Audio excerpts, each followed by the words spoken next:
अरे विनोद, हे तुझ्या पिकाच्या चारी बाजूने काय आहे? मी त्यांना वेदर प्रूफ बनवलंय. काय? परत सांग. वेदर प्रूफ म्हणजे वातावरण कसंही असो, वातावरणापासून सुरक्षित. म्हणून मीही सुरक्षित आणि खुश पण. अरे पण पिकांना वातावरणापासून कसली सुरक्षा पाहिजे? याचं उत्तर मी नाही, माझ्यापेक्षा चांगलं डॉक्टर साहेब देतील. आपण त्यांच्याकडेच जाऊया. हो हो, लवकर चला.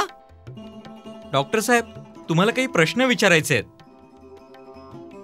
डॉक्टर साहेब, आमचे पूर्वज तर आम्हाला सांगायचे की वातावरण पिकांसाठी आवश्यक असतं म्हणून. तर मग वातावरणापासून पिकांना सुरक्षा कसली हवी? मी समजावतो तुम्हाला. हे प्रदर्शन पहा. मागील काही वर्षांपासून वातावरणामध्ये खूपच बदल झाले आहेत. या पाणी आणि तापमानातील फरकामुळे आजकाल शेतीतील उत्पादनाचं दरवर्षी 40% नुकसान होतंय. हे बुरशी आणि किड्यांच्या प्रादुर्भावापेक्षा कितीतरी जास्त आहे आणि शेतकरी आपल्या पिकाला वाचवण्यासाठी काहीच करू शकत नाही. तर मग पिकाला पाणी आणि तापमानाच्या तणावापासून कसं वाचवलं पाहिजे? निसर्गामध्येच याचं उत्तर होतं. OSA म्हणजेच ऑर्थोसिलिसिक ऍसिड, जे मातीतून निघून या वातावरणातील उतार चढावापासून पिकांना सुरक्षा देत होतं. तर मग OSA ला काय झालं? अधिक प्रमाणात रासायनिक खतांचा वापर केल्याने मातीमध्ये OSA लॉक होऊन जातं आणि पाण्याची कमतरता देखील याला कारणीभूत आहे. तर आता काय केलं पाहिजे डॉक्टर साहेब? काही समस्या नाही. सादर आहे प्रिव्हीसिलिक्सॉल. बदलत्या वातावरणापासून पिकांची सुरक्षा करण्यासाठी एक खास आविष्कार प्रिव्हीसिलिक्सॉल. पेटेंटेड युरोपियन तंत्रज्ञानाने बनवले गेलेले आपल्या देशातील एकमात्र स्रोत आहे. हे प्रिव्हीसिलिक्सॉल वातावरणातील बदलामुळे होणाऱ्या परिणामांपासून कसं वाचवतं? थोडं विस्ताराने सांगा ना डॉक्टर साहेब. आजकाल वातावरणामध्ये प्रमुख 3 समस्या होतात. प्रिव्हीसिलिक्सॉल या सर्व समस्यांपासून पिकांची कशी सुरक्षा करते हे मी तुम्हाला समजावतो.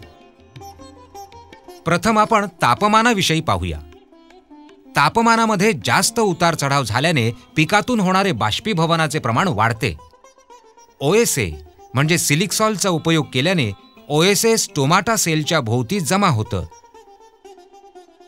आणि पिकातील पाण्याचा समतोल राखतं. आता बघू रासायनिक खतांचा जास्त वापर केल्याने कसा ताण निर्माण होतो. पिकांमध्ये अधिक प्रमाणात रासायनिक खतांचा वापर केल्याने जमिनीत क्षारांचं प्रमाण वाढतं. हे क्षार पिकांच्या मुळाशी साठतात आणि त्यांच्या वाढीमध्ये अडथळे निर्माण करतात.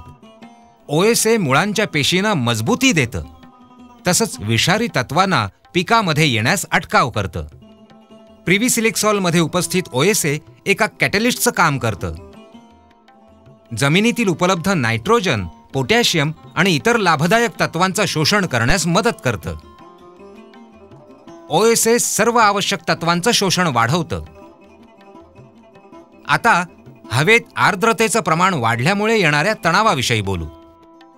अति पावसामुळे हवेतील आर्द्रता वाढते आणि त्यामुळे बुरशीचं आक्रमण वाढतं.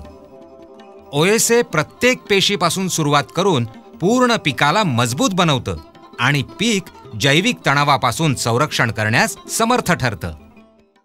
ही तर खूपच कमालीची गोष्ट आहे डॉक्टर साहेब. एकच प्रॉडक्ट वापरल्याने इतके सारे फायदे होऊ शकतात? हो हो, नक्कीच. डॉक्टर साहेब, ही प्रिव्ही कोण आहे? प्रिव्ही 30हूनही अधिक वर्षांपासून सुगंधित रसायनं, कृषी आणि बायोटेकच्या क्षेत्रात खूप उच्च दर्जाचं संशोधन करते.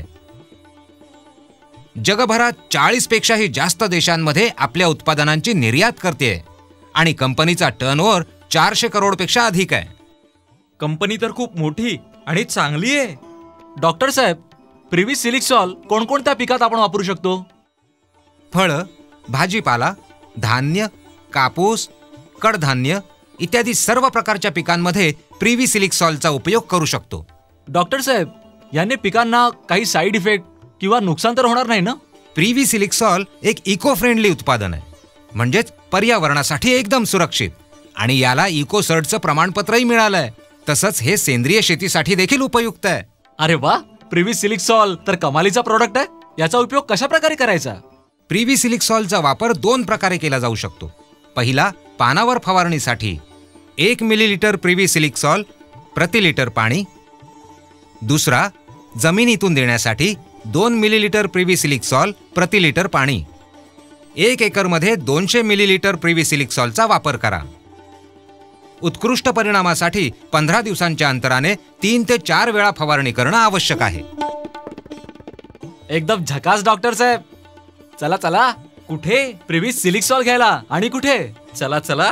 प्रिव्ही सिलिक्सॉल, बस 2 बूंद की सुरक्षा आपकी फसल के लिए. प्रिव्ही सिलिक्सॉल, बदलत्या वातावरणात आपल्या पिकाची सुरक्षा.